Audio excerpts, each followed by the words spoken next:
Okay, I got my beams here. Look at this. This is a 20-footer.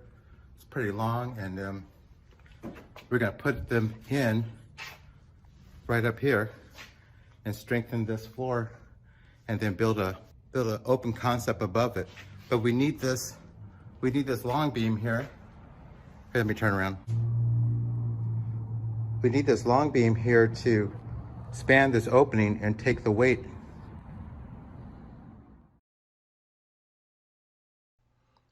Okay, here's a summary of what I did. I had to figure this out, so I really wanted to share it with you in case you're in the same situation.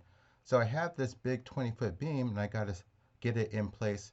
So I notched it just like this with that 45 up on the upper left-hand corner, and then some notches so it could fit into the I-beam and on the top of the wall.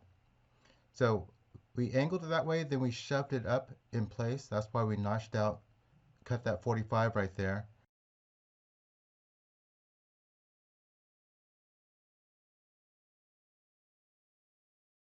And then we lifted it up in place. And once we got it there, we have this 300-pound beam that we need to push sideways so that it rests on the I-beam.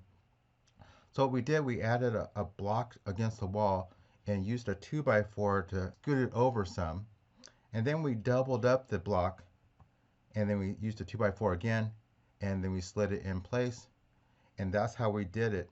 There was a lot of trial and error to get there, and I hope this saves you some trial and error if you're in the same situation.